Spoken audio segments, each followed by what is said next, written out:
नमस्ते सदा वत्सले मातृभूमि। विदेश मंत्रालय ने एक बयान जारी किया। उस बयान में रोहिंग्याओं को कैसे हमारी देश की सरकार ने बचाया, यानी कि हमने रोहिंग्याओं को कैसे बचाकर भारत लाए। हालांकि कहने में बात बड़ी अजीबोगरीब है। भारत में रोहिंग्या बहुत बड़ी समस्या बने हुए हैं और भारत में जब सीएए के प्रोटेस्ट चल रहे थे तो उसमें दंगे फैलाने वालों में बहुत बड़ी संख्या रोहिंग्याओं की थी। ऐसा एक अनुमान है कि भारत में 50 लाख से 1 करोड़ के बीच में रोहिंग्या हैं, जो कि मोस्टली क्राइम पर या भिक्षा जो सड़क पर मांगते हैं या रेड लाइट पर मांगते हैं, मोस्टली वो लोग हैं। अपने नाम बदलकर कभी बबलू, कभी टिंकू, कभी पिंकू ऐसे नाम रखकर वो रिक्शा भी चलाते हैं और समाज में रहते हैं। रोहिंग्या भारत की बहुत बड़ी समस्या है, इसमें कोई शक नहीं। उसके साथ साथ भारत की एक बड़ी आबादी रोहिंग्यास को बचाने के लिए पूरी शक्ति लगाती है। एक बड़ा समूह रोहिंग्यास का लगभग 100 लोगों को लेकर बांग्लादेश से निकला। हम सबको मालूम होगा कि बांग्लादेश ने अपने ही एक टापू पे मैं कहूँ कि बांग्लादेश अपने एक ऐसे स्थान पर जहां उसने रोहिंग्यास को शिफ्ट करने का फैसला किया है कि रोहिंग्यास को वहां शिफ्ट किया जाएगा और वो अपनी इकोनॉमी चलाएं। वो वहां निवासी वो बांग्लादेश के ही रहेंगे, लेकिन वो बांग्लादेश की मेन स्ट्रीम में नहीं आ सकते कभी।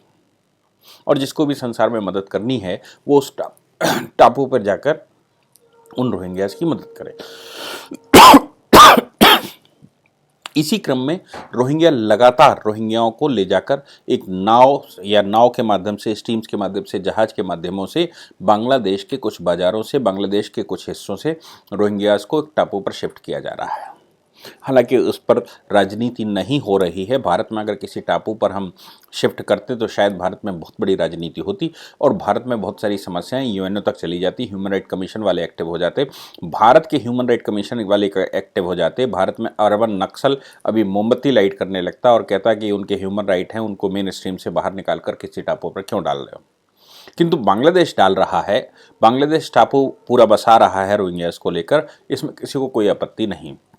जब वो नाव जा रही थी या इस जो वाहन है वो जा रही थी, उसमें 100 लोग थे लगभग। उस 100 लोगों में लगभग 64-65 महिलाएं थीं और 30-35 पुरुष थे। वो महिला जब रास्ते में गई तो उसका इंजन खराब, जब वोट रास्ते में थी तो चूंकि वो बंगाल की खाड़ी से जा रही थी, तो बंगाल की खाड़ी से जाते समय कहीं पर वो वोट खराब हो गई, उसका इंजन खराब हो गया। कहा यह गया है कि अंडमान निकोबार के जो वो खराब होने के बाद वो नाव भटक गई और भटकते हुए अंडमान निकोबार आइलैंड के या अंडमान, ये जो निकोबार का हमारा समुद्र है, निकोबार समुद्र में वो कहीं फंस गई।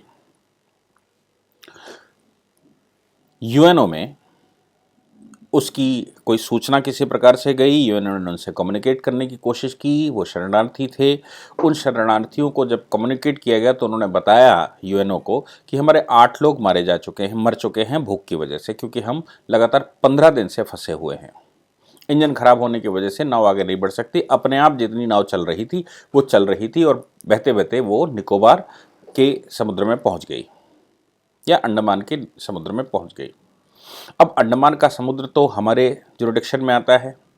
उस समय कोस्ट गार्ड थोड़ा एक्टिव नहीं रहे होंगे, ये उनकी विफलता है, नहीं तो उन लोगों की वहाँ पर दूर से ही गोलियां चलाकर या उनकी गिरफ्तारी हो जानी चाहिए थी।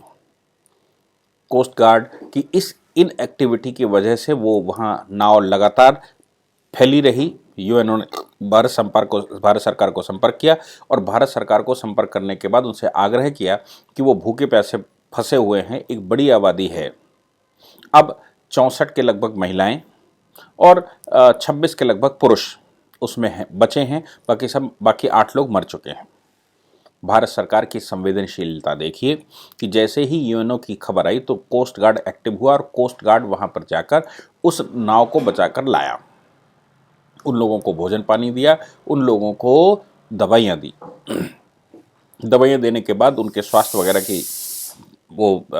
वगैरह चेक किया गया और उसके बाद विदेश मंत्रालय का कहना है, भारत सरकार का कहना है कि अब इनको पुनः जहां पर ये जा रहे थे उन स्थानों पर भेज दिया जाएगा भारत सरकार की तरफ से। आप देखिए, एक तरफ भारत की समस्या रोहिंग्या है और दूसरी तरफ रोहिंग्याओं की ही मदद भारत करता है। भारत का स्वभाव ऐसा नहीं है। भारत की जो ह्यूमन परंपरा है, भारत की जो मानवता है, वो मानवता सर्वे भवन्तु सुखिनः की है, संसार में सभी सुखी रहे, कोई सभी किसी को भी बीमारी ना हो। सर्वे भवन्तु सुखिनः सर्वे सन्तु निरामया सर्वे भद्राणि पश्यन्तु मां कश्चित् दुःख भाग् भवेत्, किसी के भी हिस्से में दुख ना आए। हाँ, लेकिन उसी दूसरी तरफ भारत में एक और परंपरा रही है। उस परंपरा के अनुसार भारत के देवी देवताओं को पूर्ण रूप से हथियारों से सुसज्जित किया गया है और 8-8 कहीं 12-15 हाथ भी लगाए गए हैं। आप सभी हाथों से दुश्मन का संहार करेंगे, राक्षसों का संहार करेंगे। भारत राक्षसों को संहार करने वाला है, रावण जैसे प्रकांड विद्वान को भी मारने वाला है। भारत में कोई भी ऐसा कार्य जो मानवता के खिलाफ करने वाला हो, उसका संहार करने के लिए भारत सदैव तत्पर रहता है और उसके लिए चाहे उसके परिवार का व्यक्ति दुर्योधन क्यों ना हो, दुर्योधन की भी कौरवों की पूरी सेना को समाप्त करने के लिए भी तैयार रहता है। लेकिन मानवता को हानि नहीं पहुंचनी चाहिए।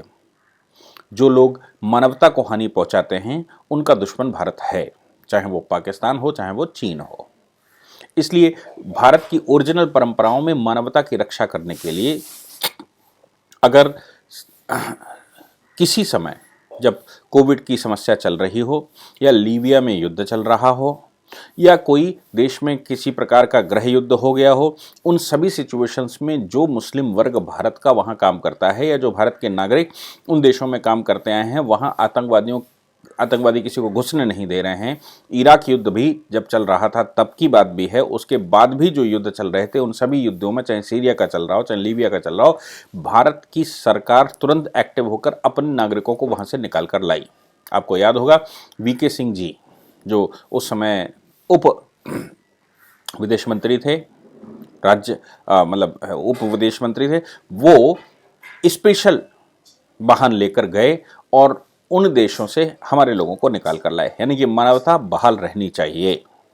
हालांकि ऐसी बड़ी भारी आबादी है जो खाड़ी में जाती है और भारत लौट कर आती है तो वो आतंकवाद के पक्षधर हो जाते हैं। उनके पास धन कहाँ से आने लगता है कुछ पता नहीं, उनके लिंक्स वहाँ से हो जाते हैं, जिसकी वजह से भारत में डिस्टर्बेंस करने के लिए पैसे भी हो सकता है कि आते हों।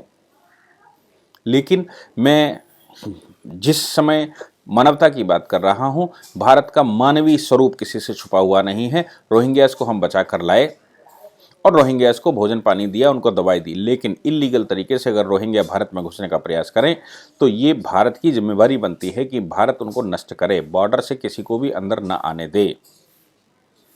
ऐसी परिस्थिति में जब हम CAA का कानून पास करते हैं और जो इलीगल भारत में घुसा हुआ है उसको हम उसके देश में वापस भेजने की बात करते हैं, उसको डिटेंशन सेंटर में डालने की बात करते हैं, तो भी भारत का मानवीय स्वरूप देखिए कि भारत के लोग इसके सरकार के विरुद्ध खड़े हो जाते हैं। हालांकि उनको भारत का स्ट्रक्चर नहीं मालूम, उनको भारत की परंपराएं नहीं मालूम, उनको भारत की व्यवस्था नहीं मालूम, इसलिए भारत की व्यवस्था न जानने की वजह से वो इस प्रकार की बातें करती हैं। भारत का मानवीय स्वरूप है, उस मानवीय स्वरूप में भारत सदैव ही सबकी मदद करने के लिए तैयार रहता है। लेकिन अगर भारत में कुदृष्टि से कोई देखता है, यदि भारत में डिस्टर्बेंस करने की दृष्टि से कोई देखता है, तो भारत का अपना स्वभाव है कि भारत फिर उसको बख्शता नहीं है। हालांकि भारतीय लोगों की, हिंदुओं की जो सहिष्णुता है वो हिंदुओं की समस्या भी है, निष्क्रियता हिंदुओं की समस्या है, और जो विदेशी आक्रांताओं के फॉलोवर्स हैं वो सक्रिय रहते हैं। इसलिए 10%, 15%, 20% आबादी होने के बावजूद वो सुर्खियों में रहते हैं। लेकिन जो यहाँ का बहुसंख्यक समाज है वो सुर्खियों में नहीं रहता क्योंकि वो निष्क्रिय है। उनको सक्रिय होने की आवश्यकता है, तभी आप देश को सही से चला सकते हैं, देश में मैसेज दे सकते हैं। और जो बिगड़ गए हैं, जो विदेशियों के हाथ में चढ़ गए हैं, जो विदेशी रिलीजन्स को मानकर वो परंपराएं भारत में डालना चाहते हैं, भारत की ओरिजिनल परंपराओं को बदलना चाहते हैं, उन सभी को अगर सही से वापस करना है, उनको सही से भारतीय संस्कृति समझानी है तो 80% आबादी को सक्रिय होना पड़ेगा। 80% आबादी जब सक्रिय हो जाएगी तो अपनी सज्जन शक्ति के बल पर वो उन लोगों को विदेशी जो प्रभाव है या विदेशी रिलीजन में वो प्रभाव में ऐसा करते हैं उनसे वो वापस लाए जा सकते हैं। लेकिन हमको सज्जनता दिखानी पड़ेगी और जहाँ आवश्यकता पड़े वहाँ पर हमको कोर्सिव एक्शन भी लेने ही पड़ेंगे।